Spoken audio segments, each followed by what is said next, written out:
responsibility to bring a chatat, a sin offering.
Kapara, require asaf or back that require um, different types of atonement.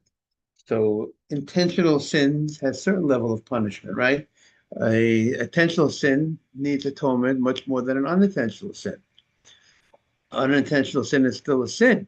It's unintentional. So it has a less. The atonement is accomplished by doing less, right? Obviously, correct.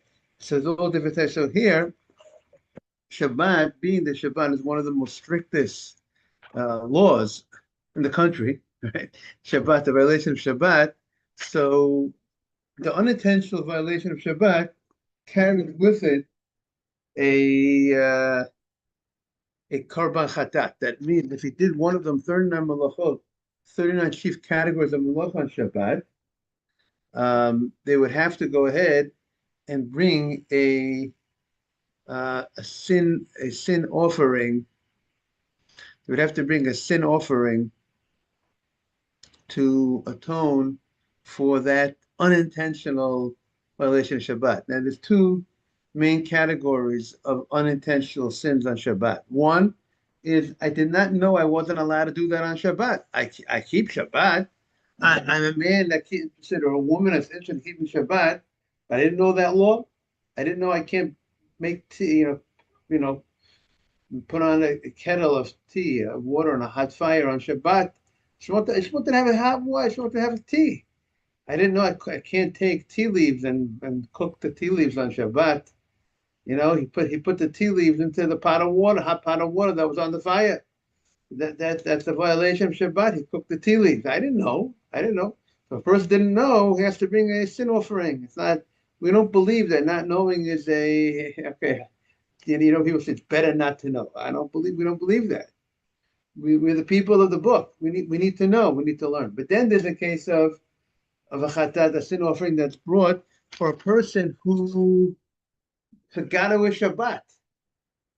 Because he forgot it was Shabbat, or she forgot it was Shabbat, they did work on Shabbat. They opened up, they made a fire on Shabbat, cooked on Shabbat. So that's also a sin.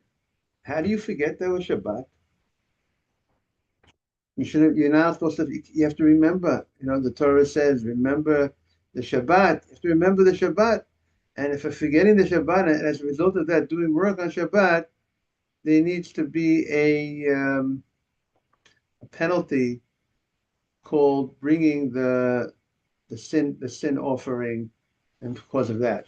So the Mishnah stated three cases, or 3 or 4 cases in the beginning, and if someone extinguished a fire because someone was sick, or because of robbers, of some other health protective purposes, the Mishnah stated he does not have to bring a sin offering.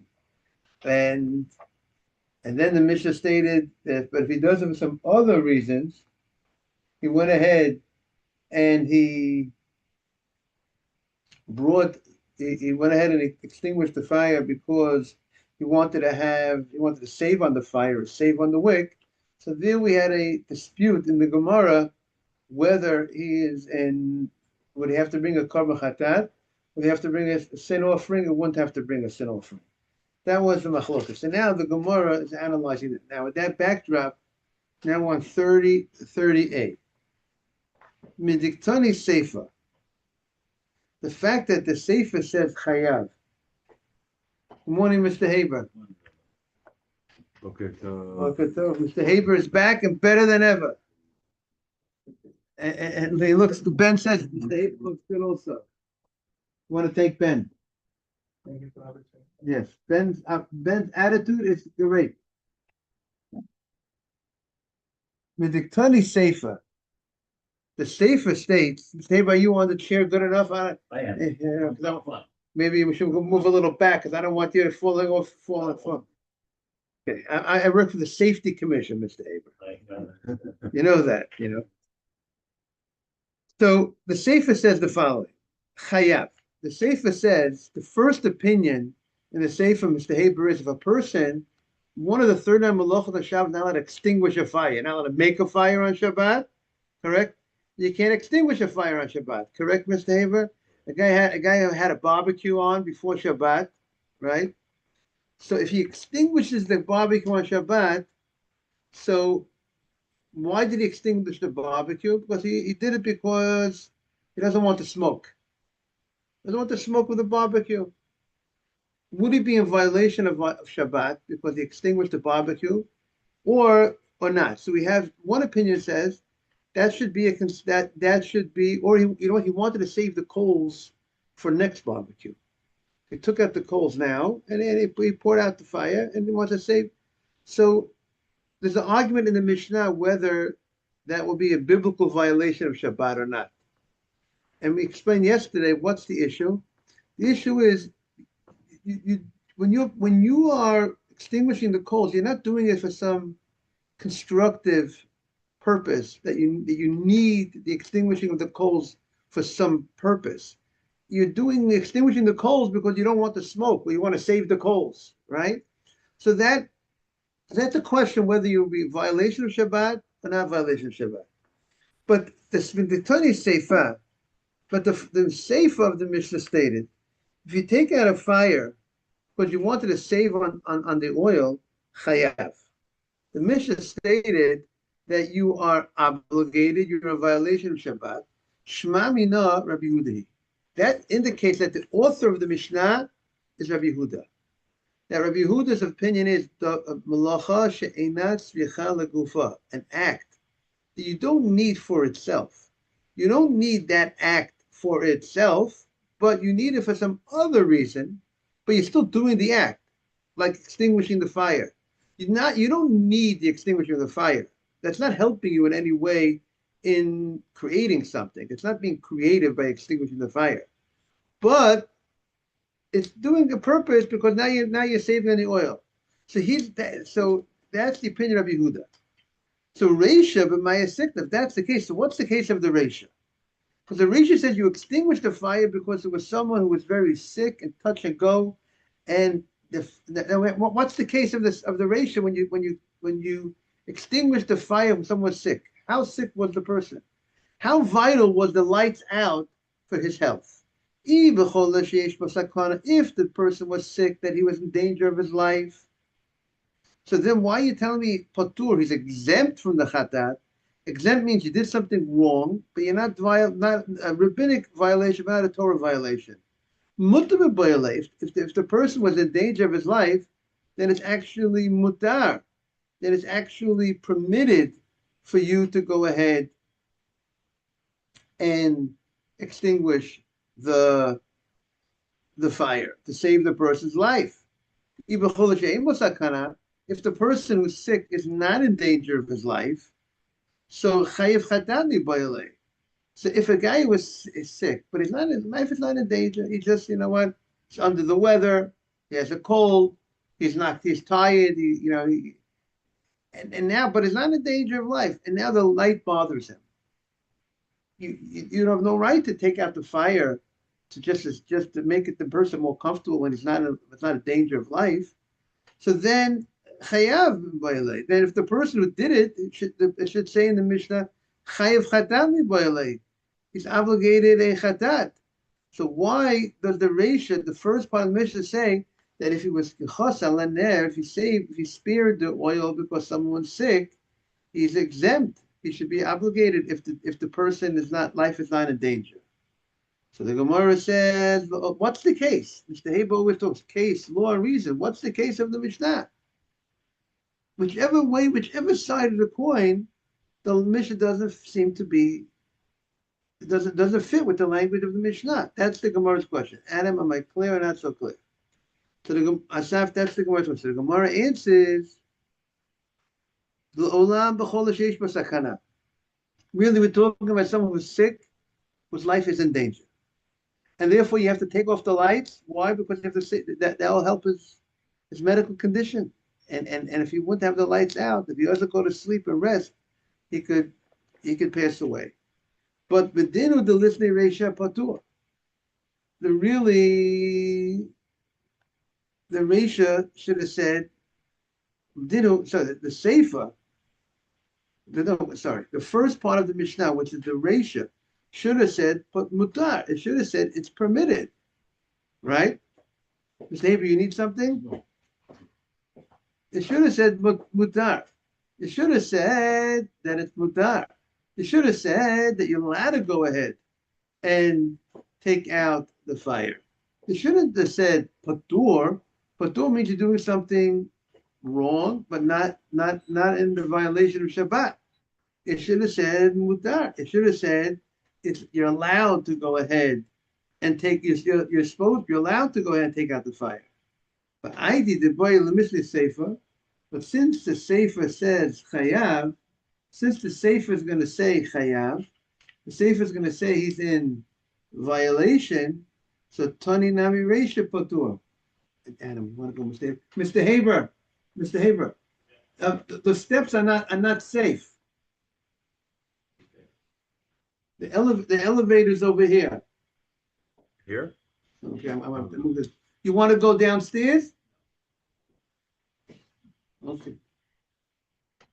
So the Gemara says the reason why we use the word mudar, why we use the word patur, is because the Mishnah wants. Remember, they used to learn by heart, right? Everything was memory, the oral law. But because it was by heart, you want to teach something, make it easier to be, very easy to remember, and you want to keep it uniform. So instead of saying the word mutar and then the word chayav, which are not exactly opposites, we rather use the word patur and mutar, patur and chayav.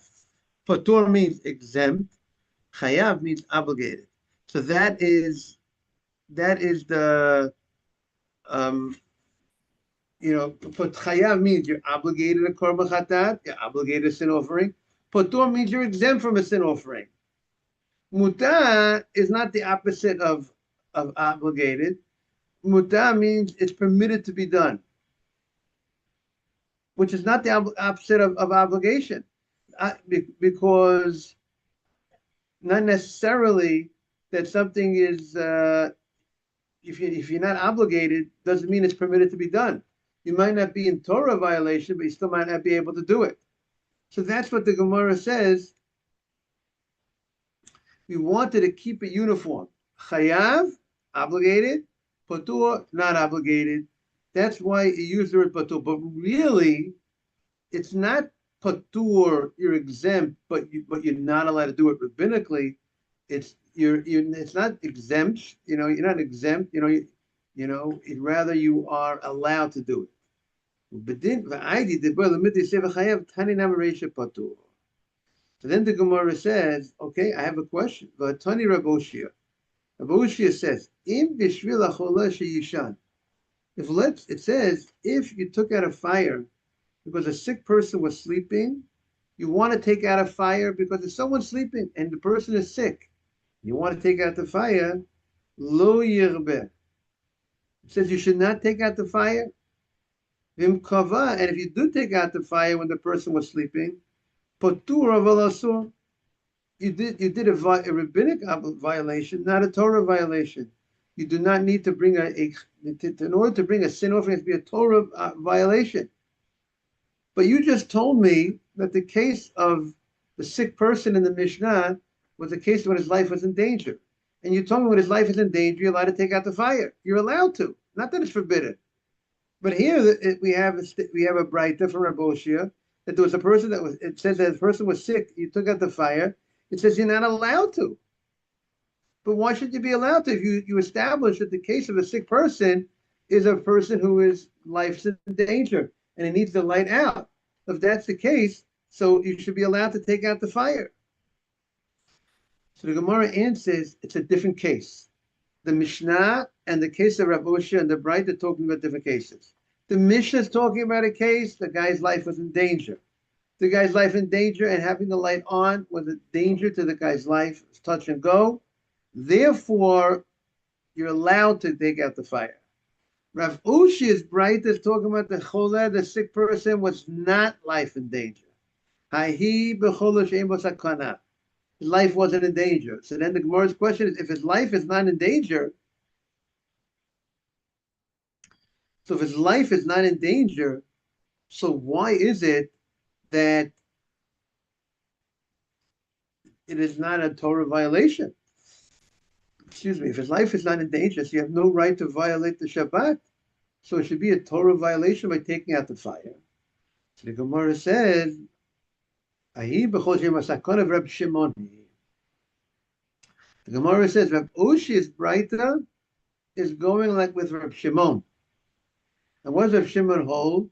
Rav Shimon holds that a choleh she'ein bo, that melacha she'ein aslicha legufa, an act of work that's not needed for itself is patur. If you do you do an act of the third malachot, you do, just like if a person, in order to violate the Shabbat, it has to be a purpose. It can't be it's something destructive.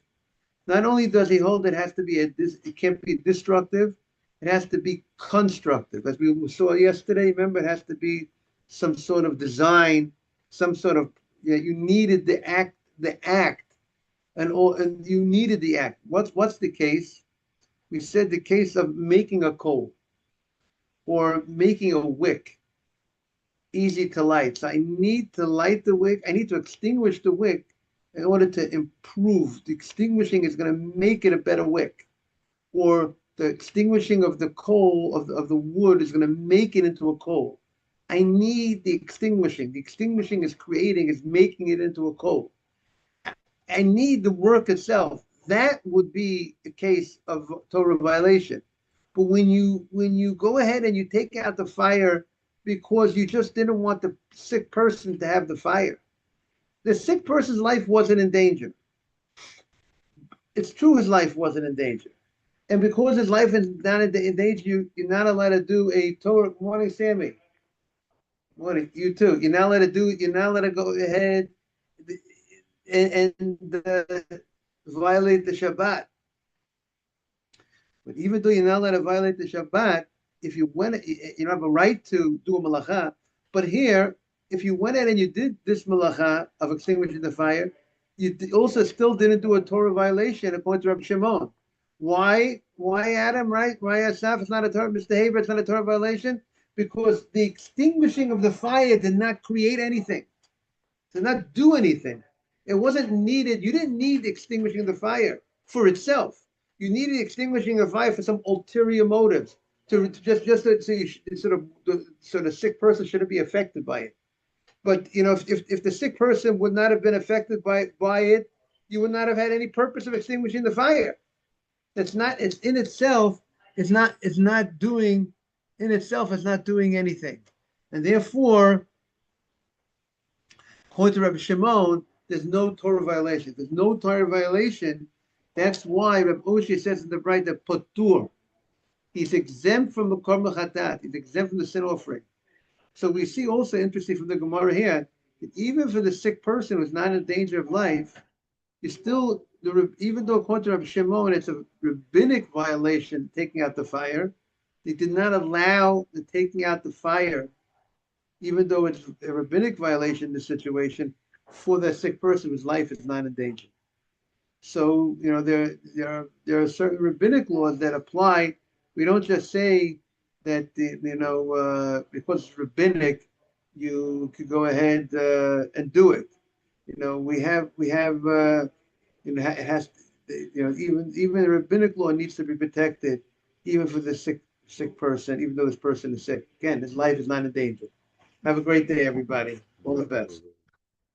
Adam, take care, Asaf. I want to ask you a question. Mhm. Mr. Haber, I think, where's he going?